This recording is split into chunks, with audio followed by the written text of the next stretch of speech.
Drama serial माँ की आने वाली एपिसोड में आप देखेंगे वसीम की पाकिस्तान वापसी किसी आम वापसी की तरह नहीं थी। वो अपने साथ बरसों की जमी हुई नफरत, अधूरे सवाल और जलती हुई अना लेकर आया था। जैसे ही इसने दहलीज पर कदम रखा, तारा की सांसें उलझ गईं। माजी का वो दरवाजा जिसे वो बड़ी मुश्किल से बंद कर चुकी थी, एक झटके से दोबारा खुल गया। इसकी आंखों के सामने वही मंजर घूम गया, निकाह का दिन, सजी हुई महफिल, और फिर इसका अचानक कबीर के साथ चले जाना। इस एक फैसले ने न सिर्फ वसीम को रुसवा किया था, बल्कि कई जिंदगियां भी बखेर दी थी। वसीम खाली हाथ बारात वापस ले गया था। लोगों की सरगोशियां, ताने, तरस भरी नजरें, सब इसके दिल में कांटों की तरह जुबते रहे। वक्त गुजरता गया मगर इसकी बेइज्जती का जख्म कभी नहीं भरा। दूसरी तरफ तारा को भी सुकून नसीब नहीं हुआ। कबीर के साथ निकाह के बावजूद खुशी इसके नसीब में ना थी। सास के ताने, कबीर की बेरुखी और आखिरकार तलाक, वो सब कुछ सहती रही। शायद ये इसकी जल्दबाजी की सजा थी, शायद किस्मत का लिखा। वो अपने बाप का दिल तोड़ने का खमियाजा भुगत चुकी थी, मगर जिंदगी ने इसे मुकम्मल माफ ना किया। नाना जान के इंतकाल ने घर की बुनियादें हिला दी थी, मगर जाते जाते वो अपनी आधी जायदाद तारा और राहा के नाम कर गए।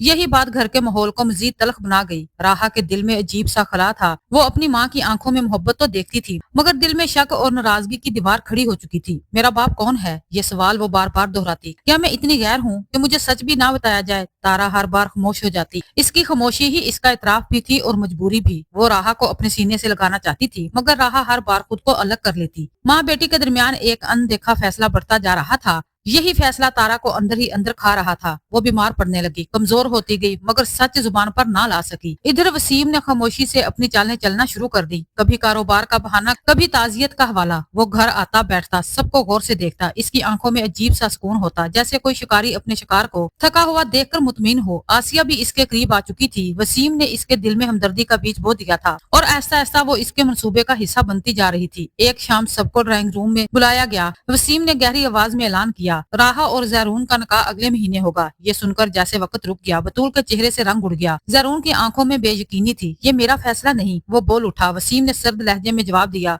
और मेरा बेटा मेरे फैसले के खिलाफ नहीं जाएगा, ये मैं अच्छी तरह से जानता हूँ। तारा ने कमजोर आवाज में कहा, मेरी बेटी कोई मोहरा नहीं है। वसीम की आंखों में बरसों की आग दहक उठी। मोहरा? मोहरा तो तुमने मुझे बनाया था, आज सिर्फ हिसाब बराबर होगा। राहा ने पहली बार इसकी आंखों में आंखें डालकर कहा कि मैं जबरदस्ती निकाह नहीं करूंगी। ये जुमला वसीम के गुरूर पर जरब था। वो ऐसा ऐसा तारा की तरफ बढ़ा। राहा अपने बाप को ढूंढ रही है ना, बताओ इसे सच क्या है। ये सब सुनकर तारा जमीन पर बैठ गई। अब मामला सिर्फ इंतकाम का नहीं रहा था, ये टूटे रिश्ते, छुपे राजों और बिखरी हुई सच्चाइयों का बोझ था। वसीम की आंखों में पहली बार बेयकीनी दिखाई दी। इसका सारा मंसूबा, सारी नफरत एक लम्हे में बेमैनी सी लगने लगी। तारा की हिचकियां बंद हो चुकी थी। राहा दीवार के साथ लगी खड़ी थी, जैसे इसके वजूद का सारा सहारा ही छिन गया हो। एक तरफ तो नाना की गई वसीयत है, तो दूसरी तरफ मेरी जिंदगी। अगर मैंने जैरून से शादी की तो मेरी जिंदगी तबाह बर्बाद हो जाएगी। मैं अपनी जिंदगी को इंतकाम की भेड़ नहीं चढ़ने दूंगी।